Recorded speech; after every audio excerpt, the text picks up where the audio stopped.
नमो नमः। नमस्कार।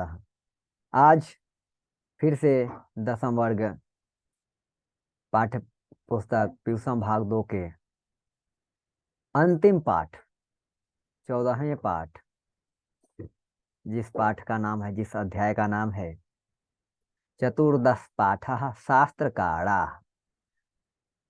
तो शास्त्रकारा के बारे में हम लोग जो है आज चर्चा करेंगे, उसके बारे में हम लोग जानने का प्रयास करेंगे। आशा करता हूँ कि आवाज जो है क्लियर होगी। क्या अनिल महोदय, ठीक है ना? हम्म। तो सबसे पहले हमें क्या करना है कि इसे पढ़नी है।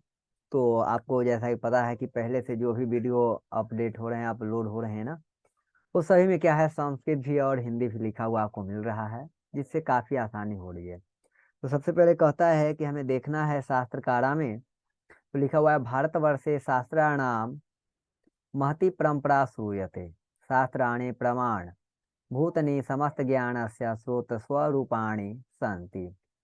अस्मिन् पाठे प्रमुख शास्त्राणां निर्देशपूर्वक तत्व कारणञ्च निरूपणं विद्यते। मनोरंजनाय पाठे अस्मिन् प्रश्नोत्तर शैली आसादिता वर्तते।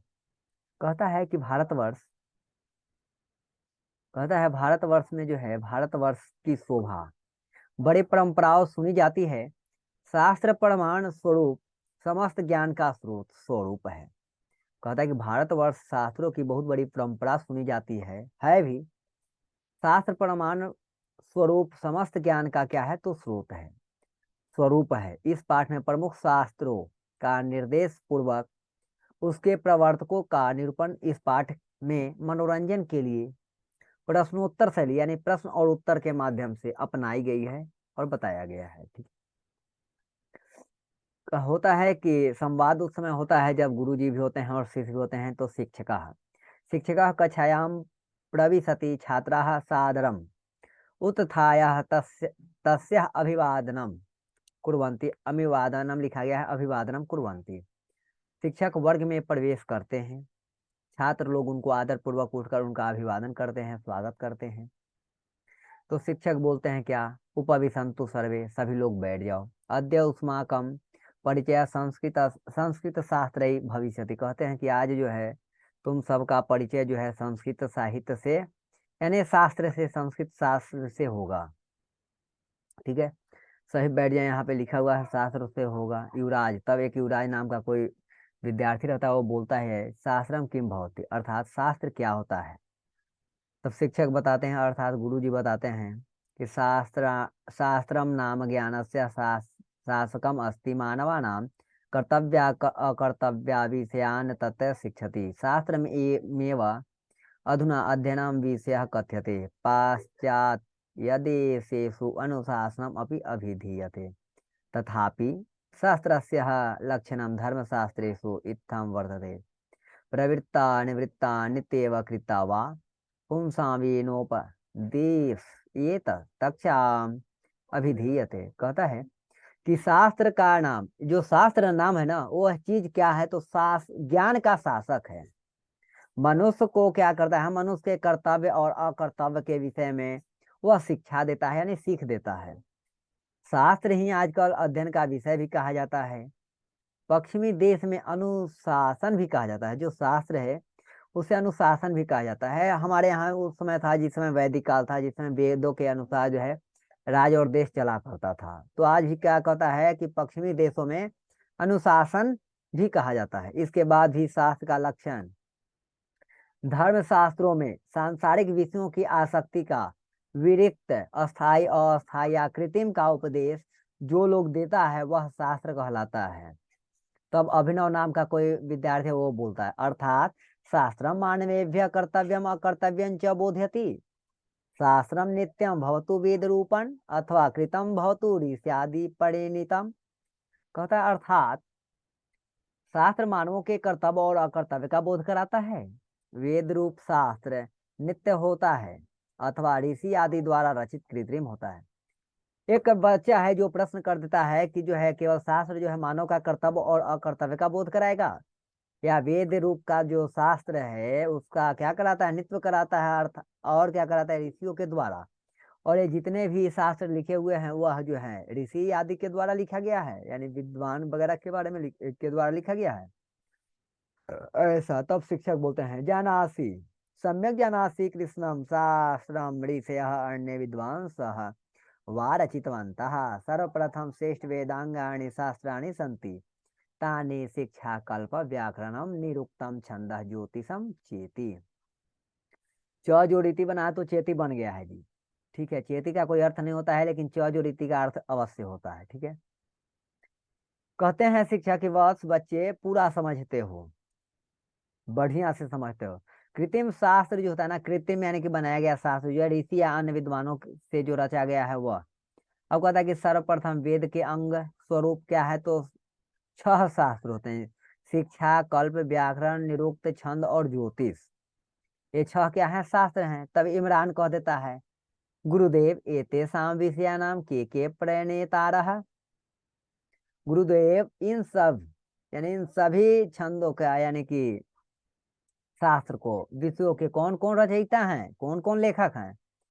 तो शिक्षक कहते हैं श्रेणुता युवम सर्वे सावहितम शिक्षा उच्चारणम प्रक्रियायाम बोधयति पाणिनीय शिक्षा तस्याः प्रसिद्धो ग्रंथः कल्पः कर्मकांड ग्रंथः सूत्रात्मकः बौधायं भारद्वाज गौतम वरिष्ठादयः ऋषयः अस्य शास्त्रस्य रचयितारः व्याकरणं तु पाणिनिकृतं प्रसिद्धं निरुक्तस्य कार्यं वेदार्थबोधः तस्य रचयितयास्कः छन्दः पिंगल रचिते सूत्रग्रंथे प्रारब्ध ज्योतिषं लब्धधरेण तेन वेदांग ज्योति सग्रंथेन प्रावर्तता।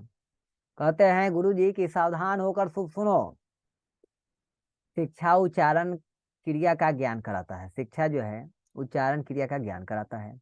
पाणिनीय शिक्षा का प्रसिद्ध ग्रंथ है कल्प सूत्रात्मक कर्मकांड ग्रंथ है। ये जो है बौद्ध, क्या नाम है इनका, बौद्धायन है, भारद्वाज है, गौतम वशिष्ठ हैं आदि ऋषि इस शास्त्र के रचनाकार हैं। व्याकरण तो पाणिनि कृत प्रसिद्ध है, यानी कि व्याकरण जो है वो पाणिनि के द्वारा लिखा गया है, वो पाणिनि कृत है।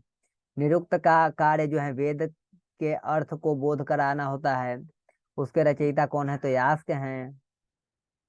पिंगल के द्वारा जो है सूत्र ग्रंथ में मिलता है। ज्योतिष शास्त्र जो है लब्ध के द्वारा रचित वेदांग ज्योतिष ग्रंथ से लिया गया है ना। तब ये सब सुनने के बाद जो है अब्राहम बोलता है कि में तावंतः एवं शास्त्रकाराः सन्ति, ये क्या सब ही शास्त्रकार लोग हैं। तो शिक्षक कहते हैं नहीं नहीं, एते प्रवर्तकाः एवं वस्तुतः महती परंपरा एतेषां शास्त्राणां परवर्तिभिः संचालिता किंचित दर्शन शास्त्राणि षड देशे अस्मिन् उपक्रांता। कहते हैं नहीं नहीं, ये सब भी संस्थापक हैं, वस्तुतः बड़ी बड़ी परंपराओं इन शास्त्रों को कहते हैं कि पूर्व के लोगों द्वारा चलाई गई है, क्योंकि इस देश में 6 दर्शन शास्त्र चलाया गया है। तब जो है श्रुति आचार्यवर बोलता है दशानाम के प्रवक्ता शास्त्रकाराः। ये श्रुति बोलता है, तब आचार्य बोलते हैं आचार्य श्रेष्ठ। ठीक है, अर्थात शिक्षकः सांख्य दर्शनस्य प्रवर्तकः कपिलः योग दर्शनस्य पतंजलि एव गौतमेन न्याय दर्शनं रचितं कनादेन च वैशिष्ट्य दर्शनं जेमिनिया मीमांसा दर्शनं बृहदारण्येन च वेदांत दर्शनं प्रणीतं सर्वेषां शताधिकाः व्याख्यातारः स्वतंत्र ग्रंथकारश्च वर्तन्ते। कहता सांख्य दर्शन को चलाने वाले कपिल, योग दर्शन के पतंजलि, उसी प्रकार गौतम के द्वारा न्याय दर्शन चलाया गया, कनाद के द्वारा जो है वैशेषिक दर्शन चलाया की रचना हुई, जैमिनी द्वारा जो है मीमांसा दर्शन, और बाद में रामाय वहाँ कुछ नाम दूसरा था, एक गड़बड़ हो गया है ना। ये सब ग्रंथाकार हैं जो आप पुस्तक से मिला लेंगे। ठीक है, नाम वहां रहेगा। तब बोलती है गार्गी, तब बारी किसकी, गार्गी का। गुरुदेव भवान वैज्ञानिकानी शास्त्राणी कथम न वदती। गुरुदेव आप वैज्ञानिक शास्त्र के बारे में क्यों नहीं बोलते हैं। ठीक है, तो शिक्षा का उक्तम यानी शिक्षक बोलते हैं, क्या करते हैं, शिक्षक बोलने का कार्य करते हैं। उक्तम कथ्यसि प्राचीन भारते विज्ञान से विभिन्न शाखानां शास्त्राणि प्रवर्तन्त। आयुर्वेद शास्त्रे च कर्ण संहितां श्रुत संहिता चेति शास्त्रकाराणां नैव प्रसिद्धे स्तः तत्रैव रसायन विज्ञानं भौतिक विज्ञानं च अन्तर्भूतस्तः ज्योतिष शास्त्रेऽपि खलो विज्ञानं गणितम् इत्यादीनि शास्त्राणि सन्ति आर्यभट्टस्य ग्रन्थः आर्यभट्टीयानां प्रसिद्धः एवं वराहमिहिरस्य बृहत्संहिता विशालो ग्रन्थः यत्र नानाविषयाः समन्विताः वास्तुशास्त्रमद्यपि अत्र व्यापकं शास्त्रमास्ति कृषिविज्ञानं च पराशरेण रचितं वस्तुतो नास्ति शास्त्रकाराणाम् अल्पसंख्या। कहा जाता है कि प्राचीन भारत में जो है विज्ञान के विभिन्न शाखाओं के शास्त्रों को रचा गया, जैसे आयुर्वेद शास्त्र में चरक संहिता और सुश्रुत में संहिता शास्त्र के नाम से प्रसिद्ध होता है दोनों। उसमें ही रसायन विज्ञान और भौतिक विज्ञान समाहित है। ज्योतिष शास्त्र में भी खगोल विज्ञान गणित इत्यादि शास्त्र हैं। आर्यभट्ट का ग्रंथ जिसका नाम है आर्थमहियाणाम प्रसिद्ध है। इसी प्रकार वाराह का भी जो है बृहत संहिता विशाल ग्रंथ है। अब कहता है कि जिनमें अनेक विषय सम्मिलित है यानी सम्मिलित है। वास्तुशास्त्र भी यहाँ बहुत बड़ा शास्त्र था और कृषि विज्ञान के पराशर के द्वारा रचना की गई है। ठीक है। वस्तुतः शास्त्रकारों की संख्या कम नहीं है, अधिक ही है। वर्गानायक गुरुदेव अद्य बहु ज्ञातम प्राचीनस्य भारतस्य गौरवम सर्वथा समृद्धम। कहते हैं गुरुदेव आज बहुत जानकारी हुई, प्राचीन भारत का गौरव सदैव समृद्ध रहा है। शिक्षकः वर्गात निष्क्रामति छात्राः अनुगच्छन्ति। शिक्षक वर्ग से निकलते हैं, छात्र भी उनके पीछे पीछे चलना प्रारंभ कर देते हैं। कैसा आपको लगा यह जानकारी आप कमेंट के माध्यम से बताने का प्रयास करेंगे। ठीक है, और फिर मिलते हैं अगले वीडियो के साथ। तब तक के लिए आप सभी लोगों को धन्यवाद। नमो नमः।